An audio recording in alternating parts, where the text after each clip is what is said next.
کہ معاشرہ ٹھیک نہ ہو تو فرد کے لیے ایمان کے تقاضے پورا کرنا آسان نہیں ہوتا. گھر کی زندگی ٹھیک نہ ہو تو گھر کے سربراہ کے لیے ایمان کی زندگی کے تقاضے پورا کرنا آسان نہیں. اس لیے ناکامی سے بچنے کے لیے صرف اپنی ذاتی دینداری کافی نہیں کہ اولاد کہاں جا رہی ہے، بچیاں کہاں جا رہی ہیں، گھر کا کیا نقشہ ہے، معاشرے کا کیا زندگی کا چلن ہے، بس میں دیندار ہوں. نہ فرمایا انسان خسارے میں رہے گا. اس لیے کہ بس اوقات ایسا ہوتا ہے کہ ایک ہی گھر سے دو افراد جب نکلتے ہیں، باپ اور بیٹا، تو لگتا ہی نہیں ہے کہ دونوں ایک گھر سے ہیں. ان دونوں کی زندگی میں اتنا فاصلہ ہوتا ہے. بوڑھی ماں بھی نکل رہی ہے اور آج کی روشن دنیا کی روشن تعلیم کی ڈسی ہوئی بچی بھی نکل رہی ہے، تو دونوں کی زندگی میں اتنا فاصلہ ہے، لگتا ہی نہیں ایک گھر سے نکل رہے.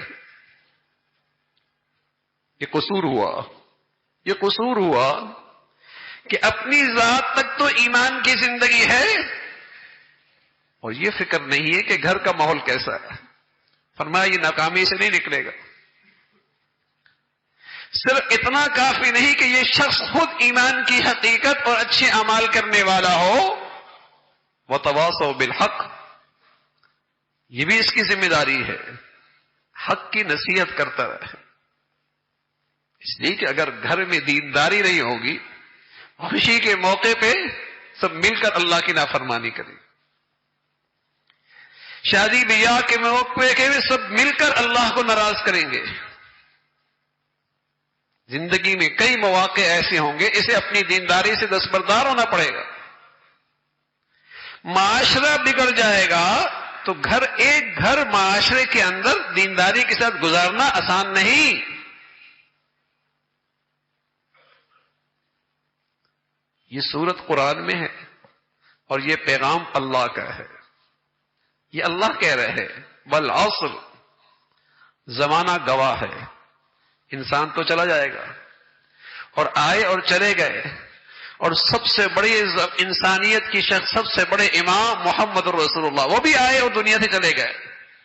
لیکن صدیوں سے جو چیز گواہی دے رہی ہے وہ زمانہ دے رہا ہے کہ انسان ناکامی کی طرف جا رہا ہے اور انسان کا نقصان ہوتا چلا جا رہا ہے، کہ لاکھوں کروڑوں انسانوں نے زندگیاں گزار دی اور اس زندگی سے نفع نہیں اٹھایا. لوگ کہہ دیں بڑا کامیاب انسان گزرا ہے، زمانہ کہ دنیا کہہ دے بڑی اچھی زندگی گزار کر گیا ہے. دنیا کے ذرائع ابلاغ میں ڈنکا بجا ہو، بڑی شہرت پائی تھی اس نے دنیا میں، اس کا کوئی اعتبار نہیں ہے. یہ چیزیں قابل اعتماد نہیں. قابل اعتماد بات اللہ کی ہے کہ زندگی اس کی کامیاب ہے اور زندگی اس کی ٹھکانے لگی ہے جس نے اپنی زندگی کے سرمایے سے ایمان کی حقیقت پائی اور زندگی اچھے اعمال پہ آئی اور زندگی اس طرح گزری کہ ہمیشہ حق کا دائی رہا، حق کا دائی رہا، اور معاشرے کو، سوسائٹی کو، اپنے دائیں بائیں کو، اپنے ماحول کو نیکی پہ جمنے کی تلقین کرتا رہا. بیٹے کا رخ کہیں اور ہے، باپ مطمئن ہے میں اہتمام سے نماز پڑھتا ہوں. اولاد کیا کما رہی ہے، باپ مطمئن ہے میری زندگی اچھی گزر رہی ہے. اللہ کریم کا ارشاد ہے انسان خسارے میں ہے، بڑا گھاٹا کر رہا ہے، اس کی زندگی ضائع ہو رہی ہے. زندگی کی فلاح اور کامیابی اس انسان کے لیے ہے جس میں یہ چار خوبیاں موجود ہوں. ایمان کی حقیقت نصیب ہو، زندگی اچھائیوں پر ہو. اور اچھائیوں کا معیار کیا ہے؟ ایک شخص آئے کہنے لگا یا رسول اللہ احب ان اکون اعبد الناس، میں نیک بننا چاہتا ہوں اور سب سے نیک بننا چاہتا ہوں، سب سے اچھا بننا چاہتا ہوں. تو پیارے رسول صلی اللہ علیہ وسلم فرمانے لگے اتق المحارم تکن اعبد الناس، حرام سے بچ جا، سب سے بڑا نیک بن جائے. کوئی بات نہیں، تیری زندگی میں وظائف نہیں ہیں، نفلی عبادات نہیں ہیں، زیادہ تسبیحات نہیں ہیں، رات کو نہیں اٹھ پاتا، نفلی عبادت روزے صدقے نہیں دے پاتا، کوئی حرج نہیں، بس اس کا اہتمام کر لے تیرے حکم میں، تیری زندگی میں کہیں اللہ کی نافرمانی نہ ہو، کہیں اللہ کا حکم نہ ٹوٹے۔ اتق المحارم تکن عابد الناس، حرام سے بچ جا، سب سے بڑا نیک بن جائے۔ تو ایمان کی حقیقت اور یہ اچھائی کی زندگی، لیکن اتنا کافی نہیں، صرف اپنی ذات تک دینداری کافی نہیں، بچوں کا کیا حال ہے، گھر کا کیا حال ہے، عورت کا کیا حال ہے، بیٹیوں کا کیا حال ہے، شرم و حیا کتنا ہے، گھر میں لقمہ حلال کیسے آ رہا ہے، آمدنی کیسی ہے، معاملات کیسے ہیں، معاشرہ ہے۔